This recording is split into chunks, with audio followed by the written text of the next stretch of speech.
E aí galera, Pastor Antônio Lima mais uma vez com vocês, começando mais um Café com Palavra. Hoje eu quero trazer uma palavra com título ou com tema: A Igreja Perseguida. A Igreja Perseguida.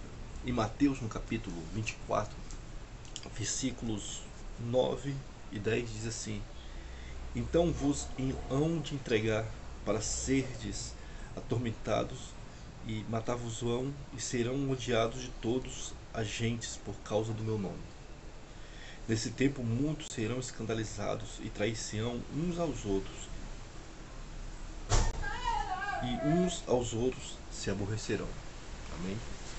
A palavra que diz que Jesus advertindo, ele diz que no fim dos tempos, quando ele estivesse perto de voltar, quando ele estivesse perto da sua vinda,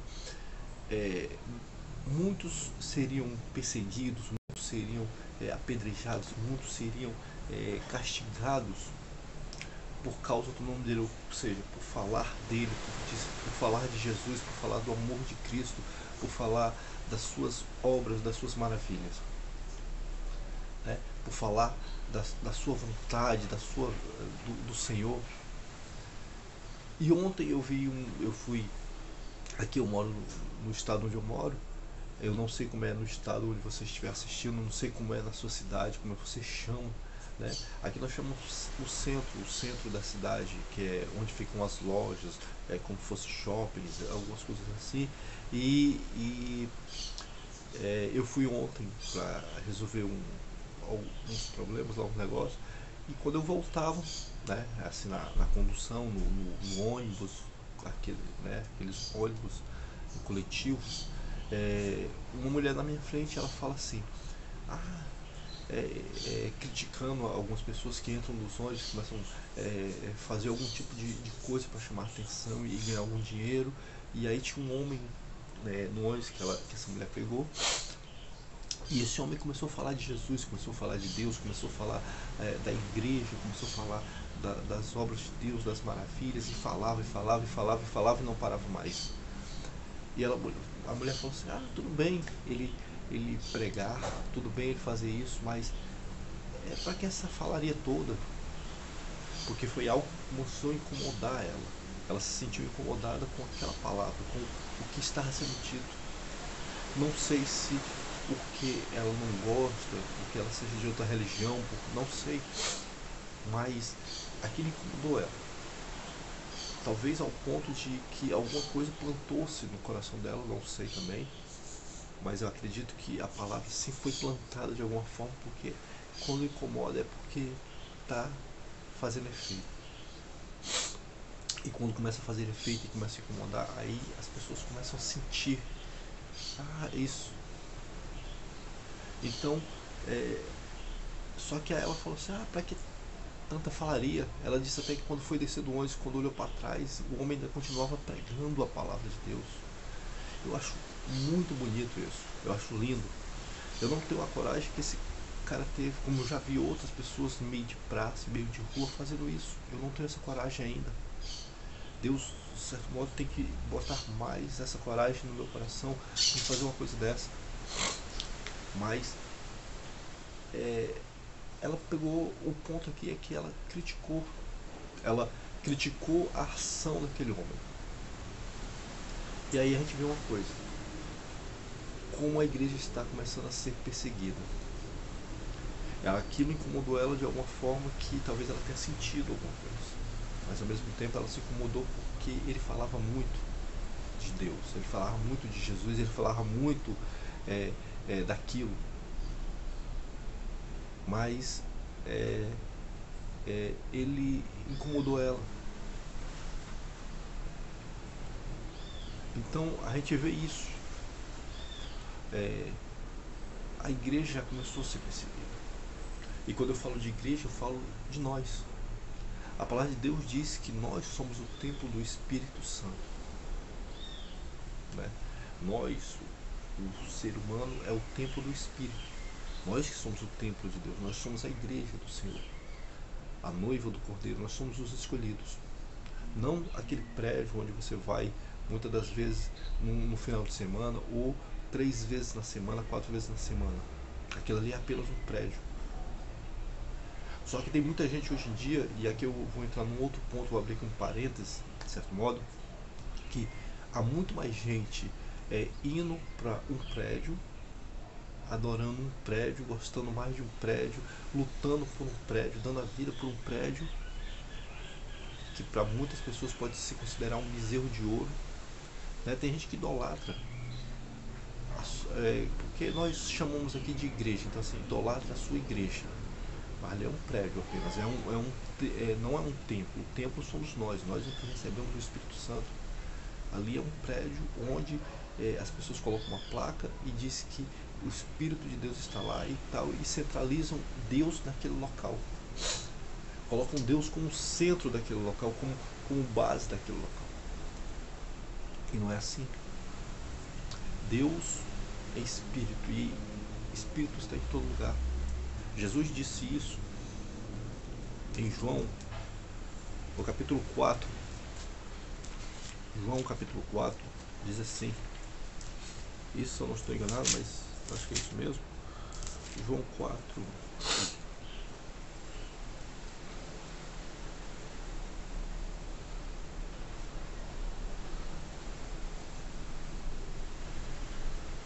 João 4.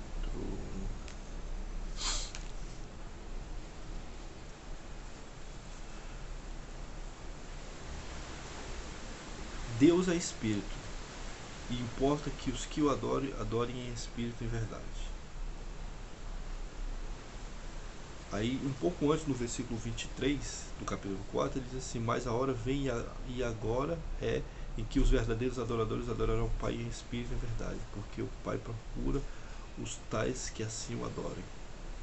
Né? Porque aqui, na passagem, fala que aquelas pessoas foram ensinadas, umas a adorar no templo, outras a adorar no monte. E Deus não está em todo lugar. Basta você centralizar a sua adoração a Ele, que Ele vai estar recebendo a sua adoração, Ele vai estar recebendo a sua oração, Ele vai estar recebendo a sua consagração, a sua vida. Então nós somos o templo. Então não vamos nos enganar que aquele prédio é o templo.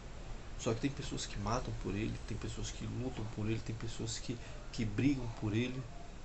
Hoje em dia eu vejo mais pessoas brigando por prédios que não tem ninguém do que por Deus.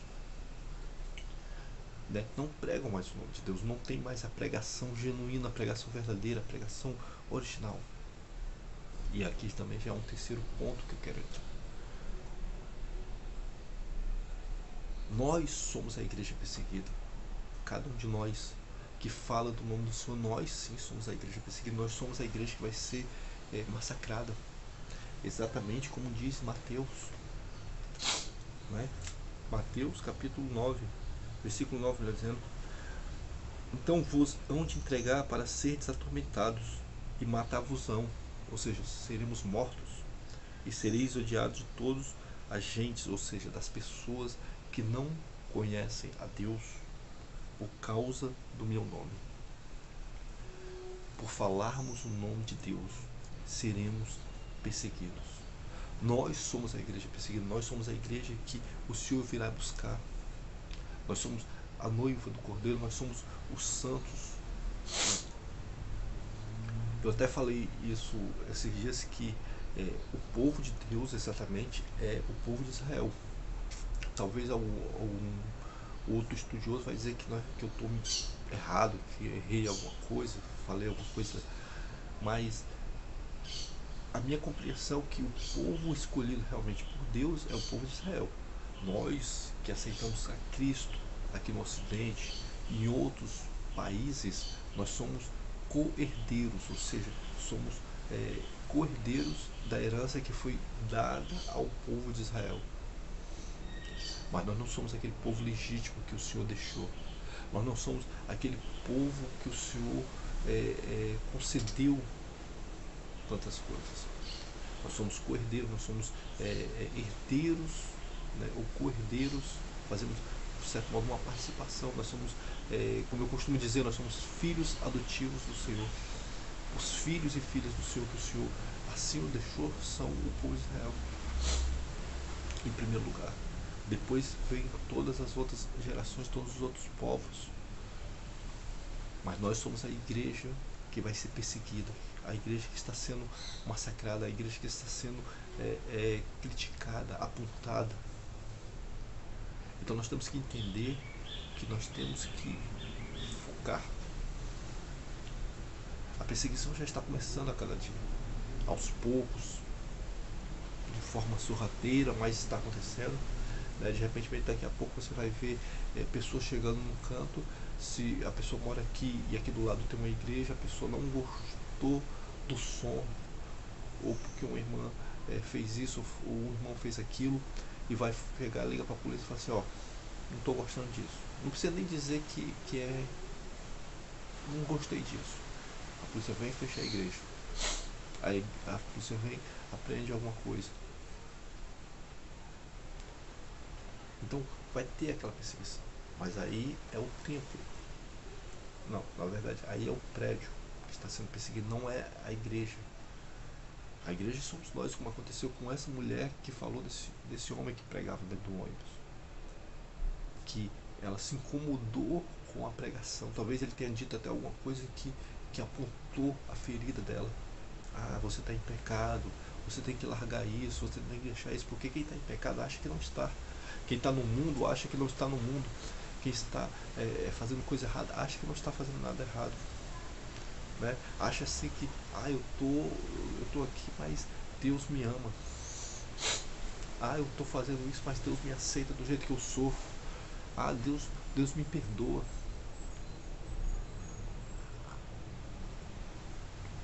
Nada disso, querido.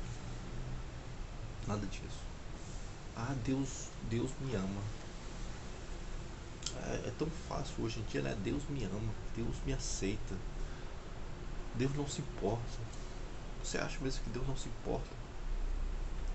A palavra diz na palavra de Deus que Deus não quer que ninguém morra, mas antes vem ao conhecimento dele, para que mude, para que seja salvo. Então assim, quando você diz que vive no pecado, você vive uma vida de pecado, e você acha que Deus aceita ou concorda, aí é o ponto que você está errado. Talvez aquele homem tenha apontado a ferida daquela mulher. Talvez ela estivesse num adultério. Talvez ela estivesse fazendo cometendo algum tipo de pecado que Deus condena. Mas para ela tá tudo normal, tá tudo bem, tá tudo bacana. E aí, quando o homem começou a falar, talvez não foi nem o tempo que ele falou, não foi a quantidade de palavras que ele falou, talvez tenha sido o que ele falou. E isso incomodou ela. Como incomoda muita gente, vai incomodar muita gente. E aí vai começar a perseguição. Hoje em dia ainda não existe talvez uma lei que proíba você ou eu de falar alguma coisa em público ou privado. Mas talvez possa acontecer daqui a um tempo de formar uma lei sobre os homens que vá nos proibir de falar, nos proibir de pregar, nos proibir de trazer esta palavra. A verdade, né? Assim que eu digo, porque assim, a palavra de Deus é a verdade. A verdade, ela transforma, mas ela incomoda. Ela cura, mas ela fere também muitas das vezes. Então nós temos que ver que talvez a palavra que ele trouxe foi o que incomodou aquela mulher. Foi o que atingiu aquela mulher de uma forma que ela começou a criticar. Para que tanta pregação? E é o que nós vemos até dentro das nossas igrejas hoje em dia, que as pessoas não querem mais ouvir pregação. As pessoas não querem mais ouvir palavras. Vivemos um evangelho de mentiras, um evangelho de fariseus, como dizia aquela música daquela menina, que foi bastante criticada por muitas igrejas, porque as igrejas se incomodaram talvez até pelo que ela diz, não pela música em si, não pela pessoa, mas pelo que ela falou naquela música. E é exatamente o que nós estamos vivendo. As pessoas estão juntando para si, as igrejas, os pastores estão juntando para si. Eu falo sim. Aí o pessoal vai dizer assim: mas você não é pastor também? Eu sou pastor. mas não tenho nenhum templo, não tenho nenhum prédio no meu nome, não tenho nada no meu nome, não dirijo nenhum ministério. Se você quiser me acompanhar, você vai me acompanhar por aqui, pelas minhas redes sociais, né? Pelo YouTube, pelo Facebook, pelo outras plataformas digitais que eu tenho. Aqui você me acompanha. Não em um templo, não numa igreja, num prédio, né? Então você vai me acompanhar por aqui. Mas os pastores hoje estão fazendo exatamente como aquela música, vivendo um evangelho de mentiras, um evangelho de fariseus. Dizem uma coisa aqui, que daqui a 2 minutos mudam a sua palavra, mudam o seu sentido. Muitas igrejas trocaram os seus cultos de pregação, os cultos que têm palavra, por cultos avivados, que eles dizem que tem avivamento, que é do fogo, porque não querem mais ouvir palavra, porque a palavra incomoda. A palavra muitas vezes machuca, mas cura. Eu já falei aqui, talvez em outros vídeos, em outras pregações, eu falei sobre isso. Certa vez, eu pregando em uma igreja, uma pessoa se incomodou por algo, ou melhor dizendo, pelo tema da palavra. E era uma pessoa da igreja, uma pessoa que era um crente. Ela se incomodou pelo tema da palavra, pela a mensagem da palavra. Não foi pelo que eu disse, eu não disse nada demais. Eu falei até mesmo, não falei nem para uma classe de pessoas que hoje em dia acham que tem mais direito do que as outras. Eu falei para os próprios crentes que nós temos que fazer a diferença onde estivermos, sermos diferentes onde estivermos. Então, temos que ser a igreja forte, a igreja verdadeira, a igreja que vai longe, a igreja que prega, a igreja que vive. Hoje em dia está cada vez mais difícil. Muitos líderes, muitos pastores falam assim, não fazemos isso na nossa igreja. Quando dá fé estão fazendo tudo de errado. Então que a gente possa ser igreja, que a gente possa ser o templo do Espírito Santo, um templo santo, um templo puro, um templo verdadeiro, que o Espírito Santo possa habitar em nós. Em nome do Senhor Jesus, que Ele possa estar em cada um de nós, que Ele possa nos fortalecer, que Ele possa nos encher da sua unção. Amém? Fica com Deus e vamos orar e agradecer ao Senhor mais uma vez. Feche os seus olhos. Senhor, nosso Deus, nosso Pai, quero Te glorificar, Senhor, bendizer, exaltar o Teu santo e poderoso nome. Obrigado, Deus, por tudo que o Senhor tem feito. Abençoa, Senhor, cada lar, cada família, cada casa, cada pessoa que irá assistir este vídeo ou que está assistindo neste momento. Que seja de manhã, de tarde, à noite, que o Senhor possa acampar os seus anjos, que o Senhor possa abençoar, que o Senhor possa curar, restaurar e santificar. Faz o que nós não podemos fazer, Senhor, age na vida de cada um, em cada família, em cada lar, em cada casa. Abençoa, Pai, teus filhos e filhas, em nome do Senhor Jesus, amém e graças a Deus. Eu estou um pouco, talvez rouco e